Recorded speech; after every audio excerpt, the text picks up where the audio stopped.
Welcome in. We have a special guest tonight, guys. We got Ken Crippen from Football Learning Academy. Ken, how you doing tonight, man? I'm doing well. How about yourself? Very good. I appreciate you joining me. Talk a little bit about your extensive football resume, also the website you have, and your podcast. So look forward to hearing more details about all those. Well, thanks for having me. Yes, sir. Yes, sir. I mean, just before we get started, so guys, this is Ken Crippen. He's got a wide background in football education. You can research him on your own, but many publications, articles, books, podcasts, just a lot, and then the Football Learning Academy as well. Ken, can you share a little bit more about your background, kind of what got you started in all this? I've been researching and writing about pro football for over 30 years now. So it started when I was back in college and just started digging into football history. My favorite team's the Buffalo Bills, and I just wanted to learn more about the team. So as I was diving deeper and deeper into history of football in Buffalo, it just kept expanding from there. And yeah, it's just consumed me at this point. Nothing wrong with that. I think many of us can attest to that in different Mhm. ways as well.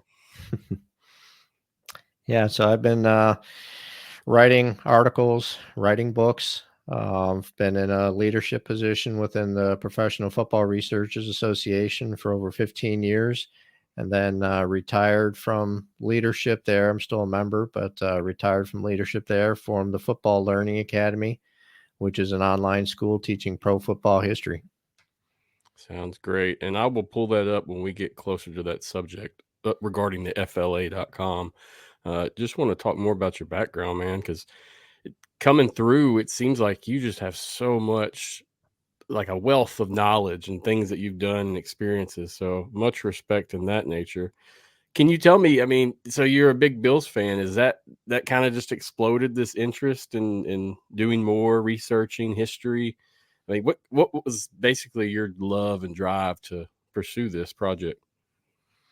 I think it was just wanting to dig into the history of the team. And so as I was digging farther and farther back, I mean, I went past the current franchise into the Buffalo Bills in the 1940s, then went back into the Buffalo teams in the 1920s, and then pro football prior to 1920. And then just it was expanding from there. So you'd see the formation of the NFL, you'd see the formation of pro football itself in the 1800s. And I just fell in love with all of it. So I just wanted to learn as much as I possibly could, not just in Buffalo or Western New York, but just as much as I could anywhere in the country. Understood. But a lot of respect there because it's easy to be a fan and say you want to know stuff, but to actually go dig it out and find you have some fascinating interviews and stories and articles you've written, and that you can't do that just by sitting at the arm of your couch. So, like I said, it's cool that you got to get out and do all these things. Let's talk a little bit more about your writing background before we jump into the FLA website. Uh, Mhm. Tell me, I know you got a couple awards. So the one was the Dick Connor Writing Award, and the other was the Ralph Hay Award. Can you share something about those and kind of tell us more about how they work? Yeah, the Dick Connor Writing Award was with the Pro Football Writers of America. So these are all the people that are the beat writers for the NFL around the country, as well as the people that cover the NFL in general. So I submitted an article that I wrote. This one was on the 1996 Green Bay Packers. So I was fortunate to have several interviews for that. You know, the GM, Ron Wolf, head coach, Mike Holmgren, talked with Ken Herrock. He was the VP of pro personnel over with the Falcons. And so Ron and Ken were the ones that worked out that trade for Brett Favre. So, you know, being able to put that article together, talking about the history of that team, as well as, you know, try to talk about some of the behind the scenes associated with that trade for Brett Favre, as well as building that team. That's how I was able to win first place for that particular article. As far as the Ralph Hay article, that was with the Professional Football Researchers Association, and that's one for lifetime achievement in pro football history. So I was obviously very honored to say that I've made enough of a contribution to pro football history to be honored with that award. So, it's very touching to be able to get something like that.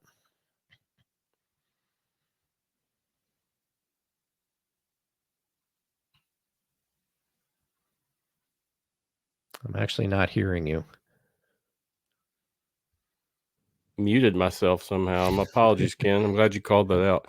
No worries. I was saying is it's cool that you get that award, and you can show you kind of that they care, that what you're doing matters, the work you're doing is really getting read and reviewed, and so I think it's awesome that you got those awards. Oh, I appreciate that. Thank you. Can you tell me, like, in terms of years, did you get these two awards close together? Like, what year are we talking? How long ago?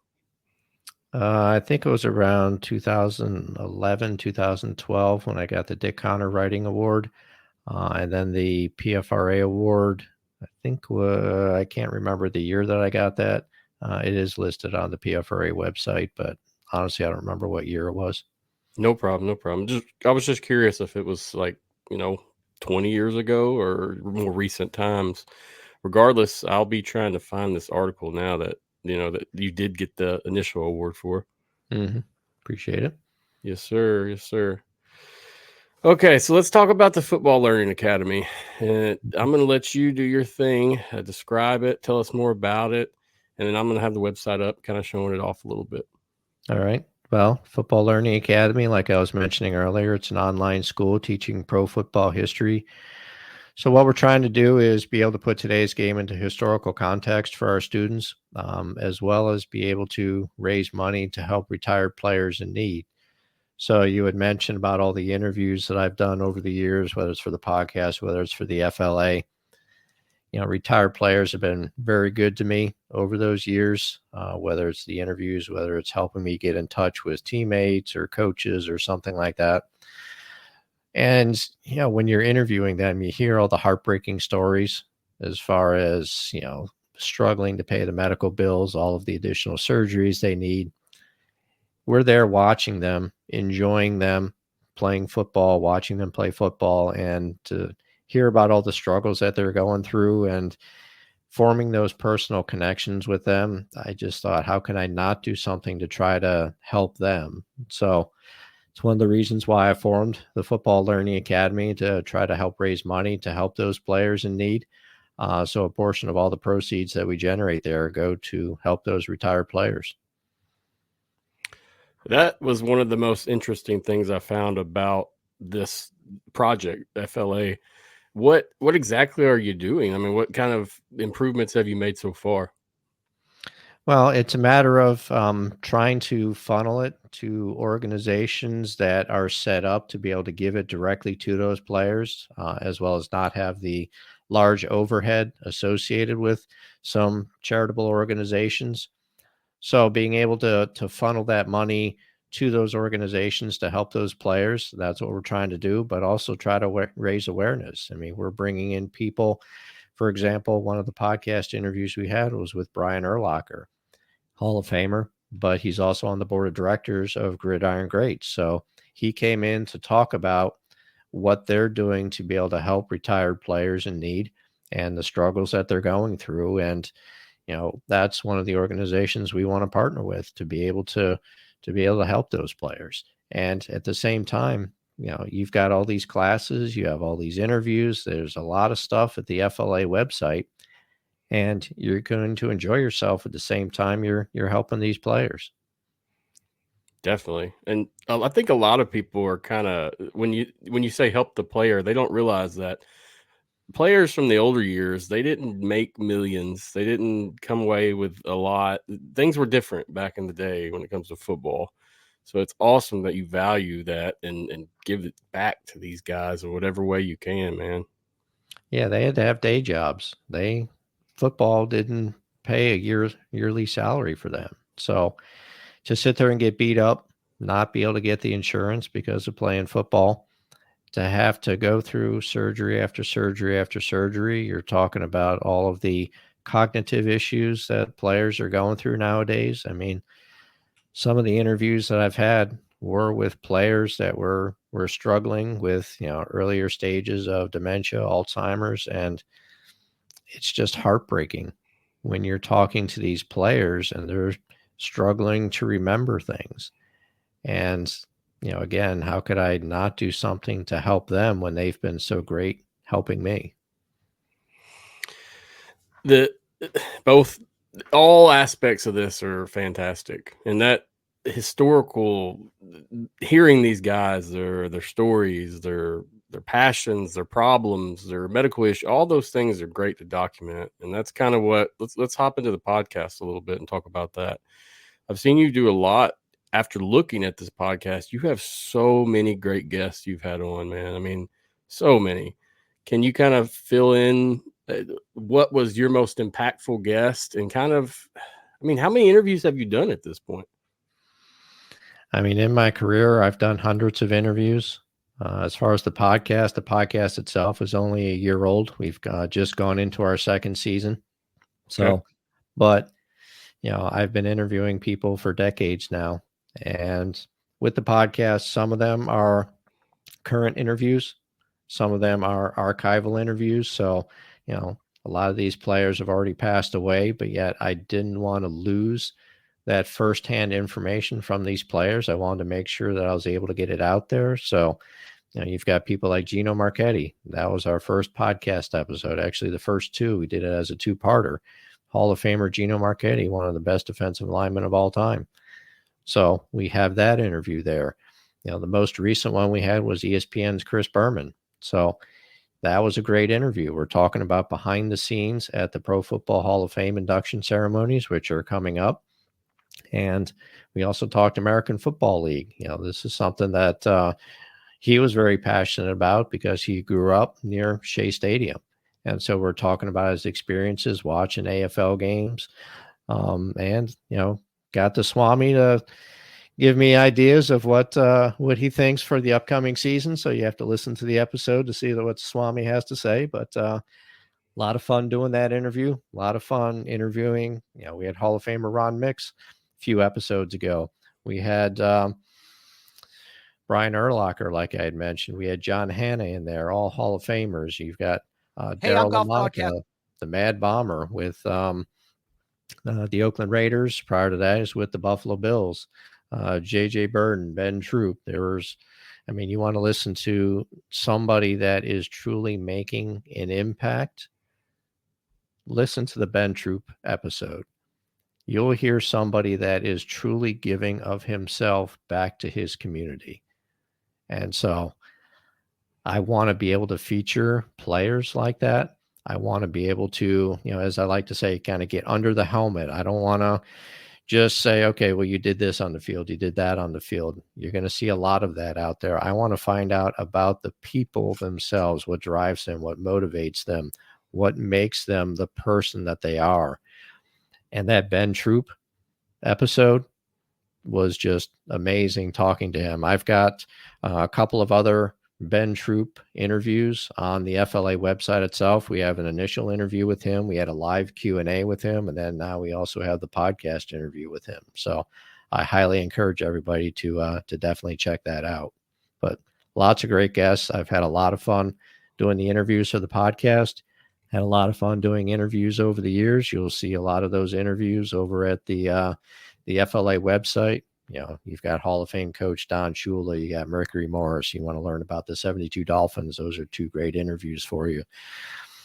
Just, it's a lot of fun. And I just can't speak highly enough of the quality of people that I've been able to meet. And I want to be able to share those stories with people and get them to know these players and coaches and things like that.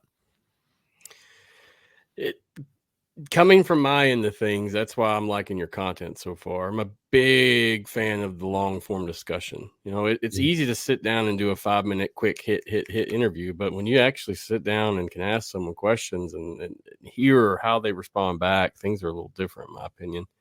So that's why the content is good. It's special. And what I try to do is try to ask questions that I don't really hear other people asking these players. Because again, I want to try to truly get to know them. And if I get a player or a coach or something like that saying, I never thought about that, or I've never been asked that before. That way I know I've done my research, because I am not just doing the same thing that everybody else is doing. I want to be able to truly get in and get to know these players and form a bond with the players, not only for myself, but for the audience, to be able to bond with these players, to truly get to know them and see them as people, not just guys on the football field playing a game. These are real people with real stories, and I want to try to bring that out. So we can expect some pretty good interviews coming forward from you as well. I mean, this is something you're going to keep pursuing and doing, correct? Absolutely. I want to keep doing it. I want to keep bringing those stories out and trying to get more players to be able to talk about things that they're passionate about, whether it's, football camps that they're running, whether it's charities that they run, whatever the case may be. Let's get it out there so we can learn more about it and be able to support the players and the work that they're doing. Yes, sir. XFL Mike G said, I find this extremely fascinating. I also love how you're giving back to the players. I agree with Thank that. you. Appreciate that, Mike. So let's go back into the website a little bit. And just wanted to ask, I mean, so in this site itself, you offer different courses. Some are free, some cost money. Basically, what's a benefit that someone can get from signing up and taking some of these courses and learning what you have to offer? Well, what we're trying to do is cover various aspects of pro football history. So there's a lot of stuff on there that is from the very early days. I mean, we talk about the first forward pass. I mean, you think about today's game and you think about football without a forward pass in it. Obviously, a Much different very game. different game. Oh, Yeah. very different. So we've got that class. We've got the first pro players. So we're digging back into the very early history of the game. We start taking out into 1920s, 1930s, into the 1950s. We've got a high school coach in there who's going through, you can see right on the screen there, the pistol formation. He's got other classes on there where he's teaching you X's and O's. We've got a class that was just released recently, the historical pro football scouting reports. This is something that a colleague of mine and I started. I'd say that was probably back in 2012, 2013, something like that, where we're going through and looking at old game film, looking at these players and doing scouting reports on these players, like you see the scouting reports for college players these days. But we're also taking it to a new level. With all of these interviews, we're getting players to talk about how they played the game during their era. For example, we've got Hall of Famer Ron Mix doing a video teaching how to play offensive line back when he was playing in the 1960s, very early 70s. We've got Ron Wolf in there, Hall of Fame general manager with the Packers. He's talking about how to build a franchise from the ground up, how to look at the players, how to evaluate the players. How do you hire a coach? How do you work with the coach? All of those types of things. So we're not just giving the scouting reports, but we want to teach people how you actually look at the game from the different eras. And like in the case of Ron Wolf, you're talking about how do you build a franchise and what he went through with the interview process to get the job in Green Bay. So that class, I'm very proud of that class. That's something that's going to constantly expand over time. And we're really looking forward to people joining up in that class and participating. Is that, I guess, from the way you speak, that's one of your most favorite classes so far, I guess? It sounds like Yeah. it's pretty impactful. Yeah, I would say that's my favorite class. I'm also working on another class on the Buffalo Bills of the All-America Football Conference. That was one of my books. So I also want to have a complimentary class on that book to try to dive into the details of the Buffalo Bills of the All-America Football Conference. Plus, I'm going to add in some other nuggets on the All-America Football Conference in general. So if you want to learn about the AAFC, that's the class you're going to want to take, and we're hoping to be able to release that before the end of the year. How many participants do you have in the site right now? Can you tell me that? Yeah, we're over 100 right now. So it's constantly expanding, constantly growing. And for something that's only been around for 2 years right now, we're doing pretty well. Definitely, definitely. Are you considered a nonprofit? No, we are a for-profit, and that's to be able to generate that money to be able to help those retired players. Yes, sir. Yes, sir. I wasn't sure either way which end you were on, so that's what I Hmm. wanted to ask. Yep. This is awesome. So, coming up with this idea, I mean, when did you kind of spark this idea and actually start implementing this out? It was several years ago when I started thinking about it, when I was stepping down from the leadership position within the Professional Football Researchers Association. Had the idea that I wanted to form a school to be able to teach pro football history. And so that's when I started working on the idea. It was probably about 3 years ago when I started putting things into motion, forming the company, and getting all the infrastructure put in place. We launched it 2 years ago, and it's been doing very well. So it's something that I've wanted to do for a while. I've wanted to teach pro football history. Now I'm able to do that. And as you can see, as you were scrolling through a lot of the stuff, we have a lot of other great instructors. They're all leading authorities in their field. So you're definitely going to be learning from some of the best, and there should be a class there that you enjoy, and should be something that's entertaining, fun, and educational for you. Yes, sir. From my view, you do have courses that are free. So, people, if you're listening and you want to try it out, I mean, hop on there and sign up, give it a shot. Am I correct in that? That is correct. Yeah, there's some free classes there. There's some classes that are inexpensive. Um, and what you're getting when you're paying for those classes is you're getting exclusive content that you're not going to find anywhere else. For example, we've got an interview with the great broadcasting legend, Leslie Visler. So she's coming in and teaching you how to do interviews, some interview techniques that she's learned over the years. I mean, you've got a legend in the industry teaching a master class on interviewing. Plus, we're talking about her career. You've got the first black quarterbacks. You've got an exclusive interview with Marlon Briscoe, who was a starting quarterback for the Denver Broncos back in the 60s. So these are the types of things you're going to get. The first pro players, that's a class that we charge a nominal fee for, but you are hearing from Hall of Fame owner Dan Rooney from the Pittsburgh Steelers. He is talking about the document that was brought to the Steelers offices that proved that Pudge Heffelfinger was the first paid professional football player. We talk about that experience of him talking to that person that brought in that evidence.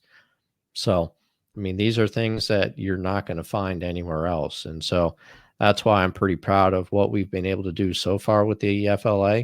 And there's a lot of great stuff that's going to be coming down the pipe here for our students. So, like I said, there should be something there for everyone. Definitely. Definitely. Guys, check it out. I'm going to drop the link in the comments real quick, just in case. We'll have some people listening after the fact. So if you guys are listening audio wise, the links will be in the notes as well for basically anywhere you want to find Ken and some of his work. So, Ken, let me ask you about the Sports History Network. And from viewing your site, I can tell that you're very proud of the Sports History Network. So, I wanted to make sure that we definitely discussed it, kind of what it was and what it represented as well. Yeah, Sports History Network is a bunch of podcasts that are on the same network, and they're all dedicated to sports history. Obviously, it brought my attention with seeing some of the instructors that we have at the FLA have podcasts on that network. And Arnie Chapman, who runs the Sports History Network, has done a great job putting this together. There's a lot of stuff on football history, if that's what you're interested in. But there's plenty of other sports there too. There's basketball, baseball, hockey, Olympics. Obviously, we're in the Olympics right now, so you probably want to check that stuff out as well. So, yeah, Sports History Network is a great bunch of people to be with, and I'm very proud to be a part of that network. Yeah, looking through, there is a wide range of content here with this network. I was impressed looking at it. I thought it was kind of just a title, but after I actually looked and viewed it, I mean, there's a lot of significance in this network. Yeah, there's a lot of great podcasts on there, and I highly encourage people to go and check it out. See all the stuff that's there. You can even see the Professional Football Researchers Association has a podcast there. So much content. You're giving me more to do, I promise. As I walk and I do things, like I like to listen to podcasts, and not all is sports related due to there not being too much content that's not, history based. It seems to be a lot of opinions and a lot of Hmm. arguing, controversy. Seeing this kind of stuff really, really just helps me become more of a fan of the sport for sure. And I hope people at home can say the same. Yeah, I mean, they're not interested in hot takes and all that kind of stuff that you'll see with other podcasts. I mean, they're dedicated to sports history. So if that's your interest, you definitely have to check out podcasts that are there. Yeah, I mean, I've found since I've started doing this, it's been over a year now, that I've even had to look at books and read some books to get some of this history knowledge. And now that I know this resource is here, man, it's fantastic in my opinion. Hmm. Yeah, great place. Let's talk about the Professional Football Researchers Association now, if you don't mind. Sure. It's an organization that was founded in 1979. Um, Bob Carroll, Joe Horgan, who you may know from the Pro Football Hall of Fame, they are founding members of the organization, and it just gradually grew from there. I got involved with them in the early 1990s, got into a leadership position with them in 2006, I think it was.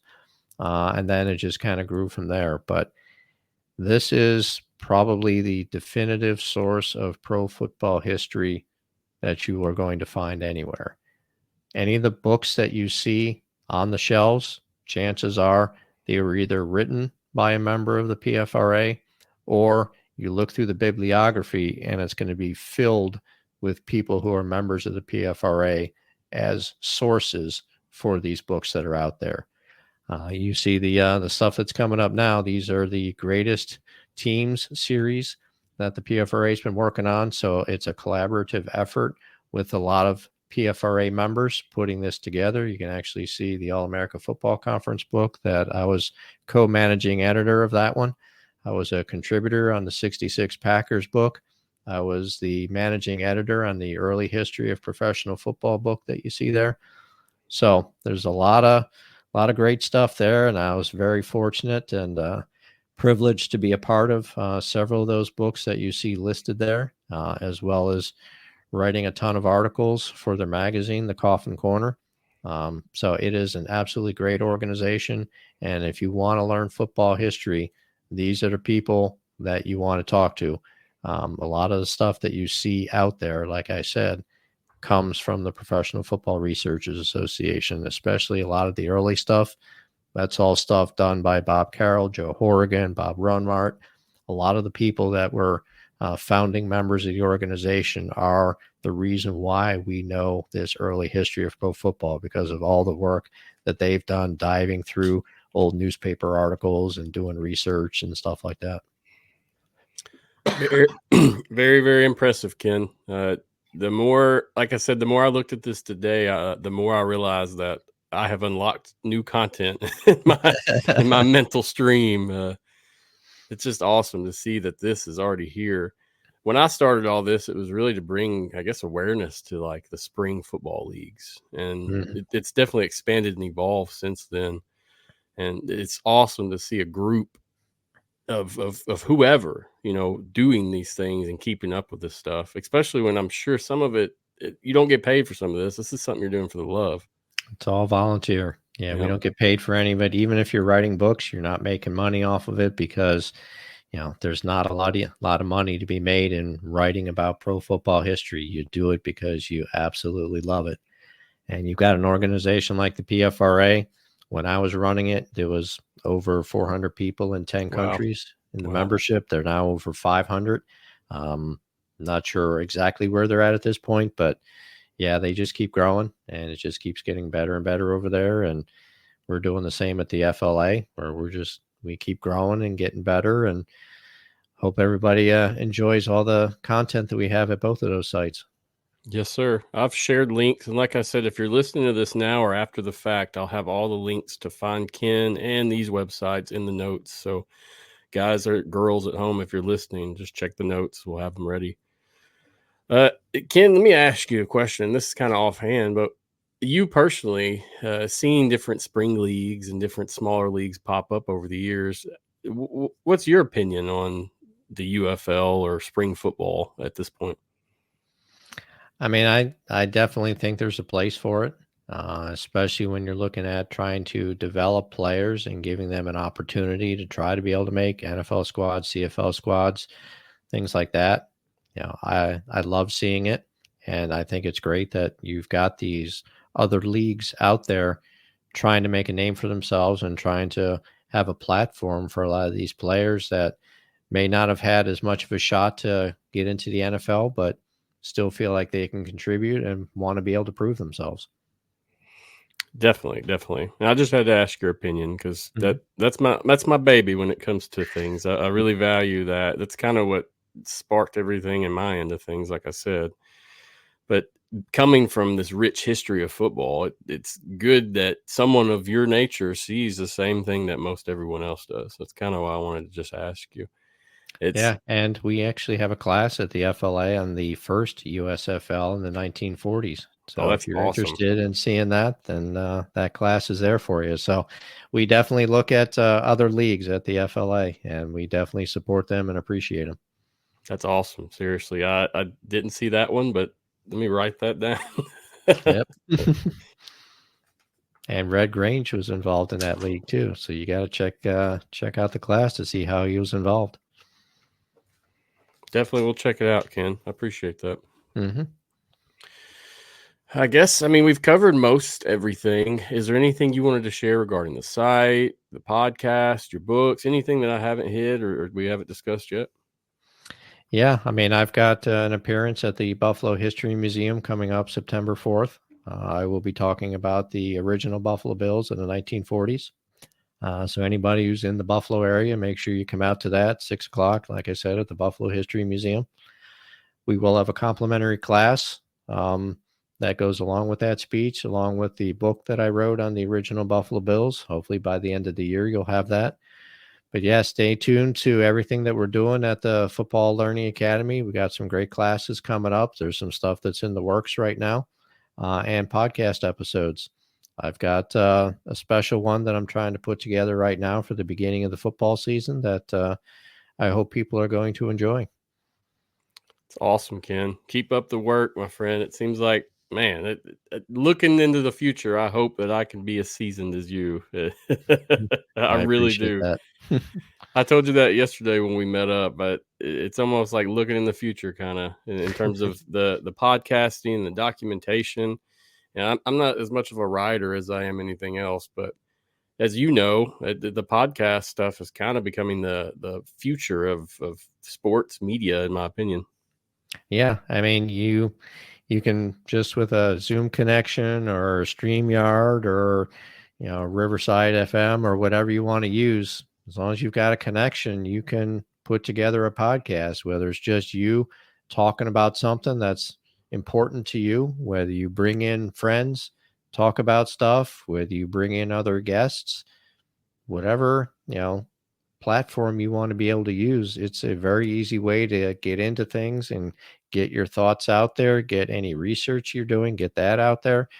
So yeah, it's a great platform, and I'm definitely supporting it. I was dragged kicking and screaming into the podcast world, but I'm loving it, having a great time interviewing these players and coaches and administrators, and I'm going to keep doing it. Much respect, Ken. Keep doing your thing, my friend. Thank Uh, you. in terms of future projects, you said you had your you had like appearance September 6th. Is there anything else coming up? I mean, should viewers look for anything on the website or podcast wise? Yeah, I would say go to the website www.football-learning-academy.com, and you'll be able to stay abreast of everything that's going on, all podcast episodes, any new classes, links to all of our social media channels are there. So that's a great way to stay on top of what we're doing at the FLA, or my personal website, kencrippen.com, to see what's going on there. So yeah, either of those two websites is a great place to go to keep on top of everything that's happening. Yes, sir. I will make sure those are in the notes. I've had some stuff rolling during the show as well for where they can find you. But yeah, I'll make it very easy for everyone to find. That's my typical thing to do. So I have not looked at your Ken Crippen website yet. I've got everything else. I'll have to lock that one down and put it on the notes as well. But otherwise, I think I got you covered in most avenues. I appreciate that. Thank you. I appreciate you and your time coming on tonight. I mean, it's been a good conversation. Nice, short and sweet. Nothing crazy. It's good to be able to speak with someone as respected and regarded as you. So thank you again. Well, thank you for having me. I appreciate it. Yes, sir. Yes, sir. Ken, I guess let everybody know where they can find you if they need anything else, and then we'll say our salutations. All right. Personal website is kencrippen.com. Football Learning Academy website is football-learning-academy.com. And get all of our social media channels is there. I interact on social media, so I'd love to hear what you have to say. Thank you again, Ken. We'll talk again soon. Thank you. I appreciate it. Thank you. Ken Crippen, ladies and gentlemen, football professional, author, podcaster, instructor. He's got a quite a range of resume when it comes to football. So check his website out. Check out the groups he mentioned as well. All great stuff for fans amongst our nature. I know a lot of the people that watch my show specifically do value football history, especially when it comes to the spring football stuff. So check this out, guys, and let me know what you think. I'll include all the links in the notes. Easy to find. Football Learning Academy is the name of it. It's football-learning-academy.com. Super easy to find. Like I said, if you type in Ken Crippen, he's going to pop up. No doubt.